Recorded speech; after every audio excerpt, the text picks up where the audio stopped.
If you've been living under a rock, Silicon Valley Bank has been shut down officially. Now, they're telling all their employees, work from home for right now. We will be in touch. Federal regulators, the FDIC, has come in, and I just got a video where somebody showed in front of Silicon Valley Bank a long line of people. It's a typical run on the bank. If you happen to have accounts there or know someone who does, if you're insured, you will have access to your money by Monday afternoon, they said. If you're not insured, they're going to have a process for you. They gave a phone number on every article saying, call this number to get yourself registered in the system. Now, guys, what happened here? So they owned a bunch of bonds. When interest rates go up, as I've said in past videos, bond prices go down. So when those bonds went down in price, their asset values decrease. Banks are all about what assets are on their books. That's a very important part. So when they write down those assets, if you recall, 14 years ago yesterday, the market hit a bottom at the financial crisis. What caused that? It was the government finally saying, listen, you don't need to mark all of your assets to market. Market forever you want, not whatever you wanted, but this is a big thing right now. They told them you have to market to what it's worth, what the market is bearing. And when those asset prices fall, it hurts the bank. So then the CEO comes out and says, we're good. However, other people were sitting there saying, no, we're not good. Take your money. They're not good. Take your money out. And it created a run on the bank. This is today's heat map from the S&P 500. There are a few that are up. Intel, AbbVie, Amgen, a couple of pharmaceutical companies. JP Morgan, one of the few banks that's up right now. Guys, this is the biggest collapse since 2008 in Washington Mutual. This is the first collapse since 2020. And the scary part is, there's an article here that I saw today talking about how there are 20 other banks that are sitting on huge losses like this. This is a list of 10. Customers Bank, First Republic, Sandy Spring, NYCB. I used to have a loan with NYCB. Not going to lie to you guys, I didn't like them very much. The guy actually was kind of racist who gave us the loan. A little bit racist, not going to lie about that. So it's kind of funny to have that. Ally Financial. Oh, Ally. Woo. Okay. So a lot of people ask me in our community, Paul, how do you value banks? How do you value banks? I don't know. And that's why I avoid banks. I can't tell you right now if this is an opportunity to buy or not. However, as prices go down, you better freaking believe I'm going to find somebody who understands banks and will tell me how to analyze banks, because I'm going to want to go look at these bank prices. Guys, look at something crazy today. What's the name of the company? Is it FRB? First Republic Bank, FRC. The stock is currently at $82.69. It started out around 90, went to 47 today, and then upwards of 90 again, all in one day. Guys, it is really feeling scary out there. And the problem is this. If you're a startup in Silicon Valley and you have your money tied with the bank and you had 7 figures in there or 8 figures and you don't get access to your money, how do you operate your startup? Especially considering all those startups usually lose money for quite a while. If you don't have access to your capital, how do you pay your employees? How do you pay your vendors? How do you keep business going? This is very scary for a lot of people. Now remember, during scary times, this is when things will get better for investors. Are we in the early stages of something? I don't know. Is this concerning? Absolutely. Because this is going across a lot of other things. In this country right now, we have rates that are a lot higher. A year and a half ago, the 90-day Treasury paid 0.06%. It is now paying close to 5%. That is a huge difference. The 10-year Treasury got as low as 1.5%. Now it's at 4%. These are big differences. These affect banks directly. Now, there are a lot of banks out there that have been able to expand their net margin interest as these rates have gone up. That is the kind of bank that you want to focus on, in my opinion. My non-bank experience opinion. That's something I do know that does matter with banks. There are important things. Could this end next week? Sure. I have no idea where it's going to go, but surely has given people a lot of reason to sell off. S&P is down 1.65 with 8 minutes left. Dow's down 1.3. NASDAQ's down almost 2% with 1 minute left. Guys, you guys have seen me. If you're new to this channel and you're hearing this, I want you to remember something very important about us. We're the people that a year and a half, 2 years ago, were saying this market's crazy, this market's insane. If you believe all this hype, you are nuts. And people call this stupid. I hear that a lot less now. It's going to get worse for the markets as time goes on. So if you're interested in feeling warm and fuzzy as stocks go down, subscribe to our channel. Share this with somebody who tends to overreact. Things will always get better in this country after things look the worst. That's when you find the best opportunities to buy stocks. If you look at history, this is my S&P stock market to GDP ratio in the S&P going back to 1929. When stocks are at their lowest points, that's the best time to buy. Undervalued by 37%. Look at these dates, 2008 and 2009. But the stock market was undervalued by 37%. Go to 2001, 2002, undervalued. Nobody wanted stocks here. Go back to 1982, early 80s. Stock market was undervalued by 60%. We had 10.5% unemployment rate. We had inflation at 10 to 15%. And we had interest rates at 15 to 18%. How does this feel good? And that's why stocks were so low, and that's why they were such a good buy. And guess what? In the next 10 years, starting from that point, the stock market did upwards of 14% returns per year. And that's what I want to reiterate to everybody out there. You want bad times if you're a long-term investor. If you don't like bad times, you're not an investor. You want things to be hit. But more importantly, you need to understand what you're buying. Buying the stock market through the S&P low-cost ETF will do a great thing for you, because what are the chances that the entire economy goes to zero? Practically zero. If it does go to zero, you have a lot of different things to worry about besides your 401k. What you need to worry about is how many guns do you have and how much land do you have? That's what matters to you at that point. So where do we stand right now? Well, we stand, as of 10 minutes ago, 58.2% overvalued, which, based on history, the next 10 years without dividends should be lower. You should actually lose money based on today. Does that mean you don't buy? No, because it's been bad for a while and stocks just kept going up and up and up. Your job is to save money month in, month out, and learn a process. We're not here to give you fish. We are here to teach you how to fish. And it's going to feel scary. It's scarier than it is today at some point in the future. And that's why stocks will fall, and that'll be the best time to buy. You need to sit there and say, stocks are not going to zero. You need to sit there and look at the history of the S&P. And this is just going back to 1993 or something. Stocks were scariest here, here, here. That's when stocks were scariest.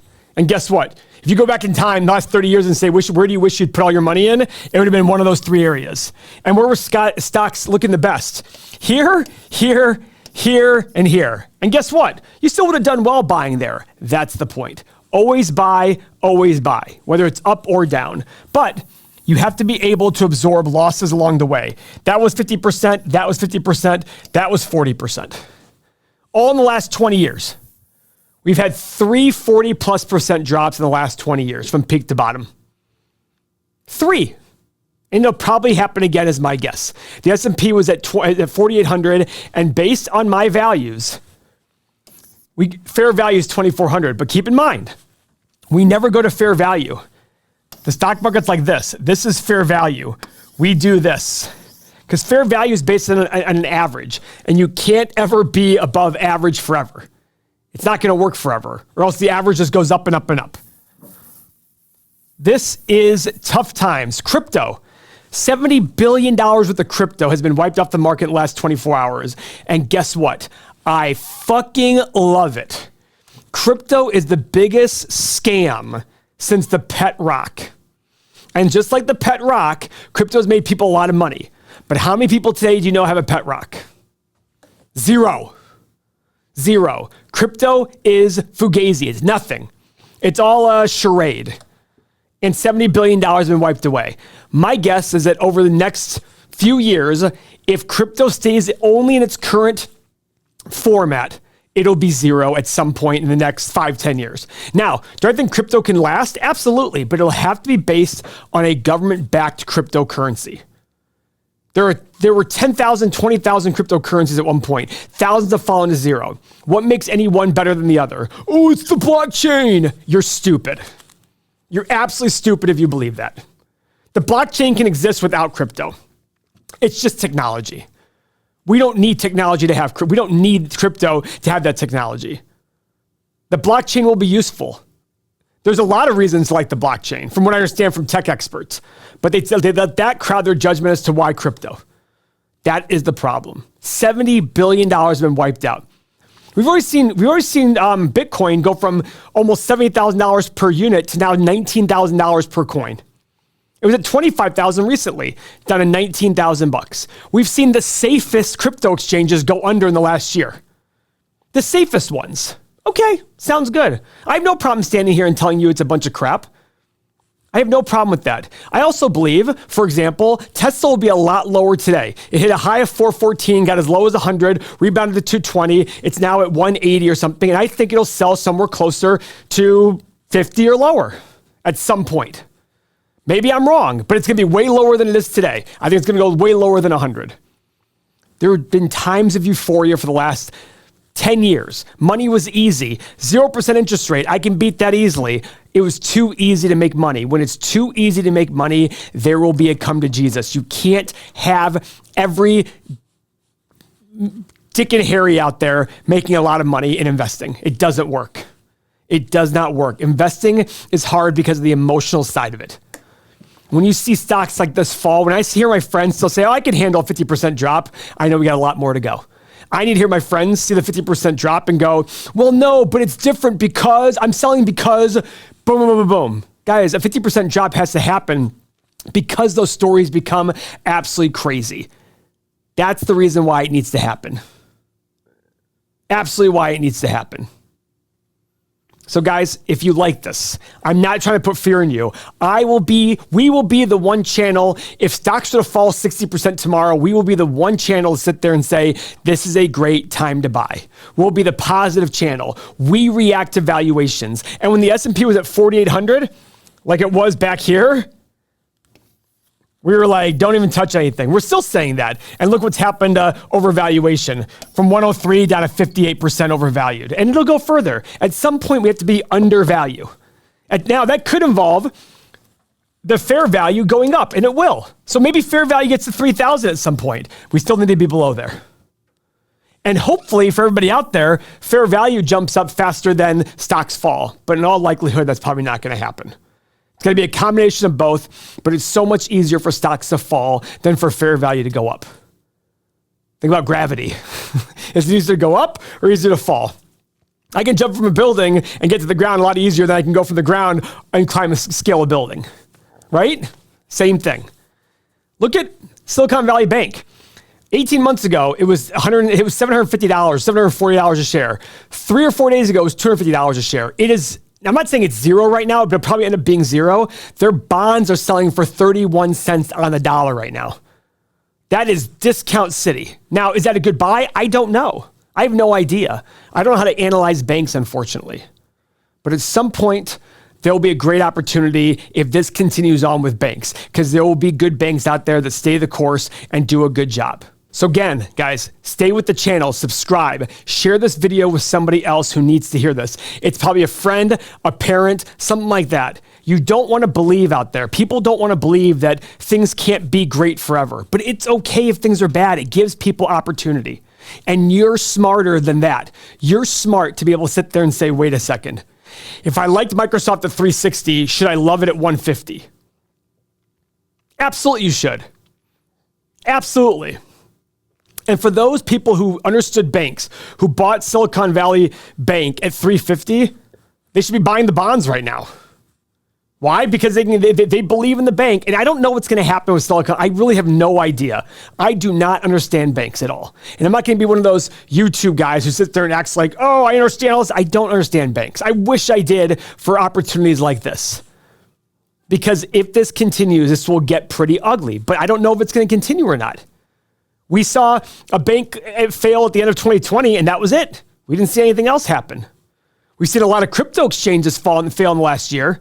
All the ones that were the safe ones, okay. I just look at all these things as part of a process. We need to weed out the junk. And the junk means the hype, the Peloton. Go look at all the stocks we told you not to touch. We told you to be careful of. Peloton, Workhorse, Nikola, Neo, Tesla, all these ones. And what have they done in the last 2 years? They've absolutely plummeted. We made fun of Kathy Wood at ARK Investment. People said, hey, idiot, she has a hedge fund. She doesn't have a hedge fund. She has a hedge fund. You don't. Great. I'm not down 70% in the last year and 2 years, 75%. That's just it. Now, have my picks gone down? Yes, some of my picks have gone down. A lot of my picks have gone down. And guess what I do? I buy more shares because I understand that I'm buying a stream of cash flow with businesses that have good balance sheets. When you buy a business, when you buy a stock, you're buying a piece of a business. And if your neighbor owned a mechanic shop and said, buy into my mechanic shop, you'd ask for income statement, balance sheet, tax rate, those kind of things. No different buying a stock. You have to look at it that way. This is what you want to see if you're an investor. You want to see more of this. Oh, wow, Tesla's up today. Look at that. You want to see more of this. Red is your friend in Tesla. And that's why in our community, all the time, today I wrote, let's hope for another red day today. And when it's bad in red, people are like, Paul, look, it's red. I love this. I'm buying more shares of this. Awesome, guys. Do your analysis. They talk about it and they love it. So again, subscribe to the channel, share this video with 2 or 3 people you know. I guarantee everybody will love it. Thanks very much for your time.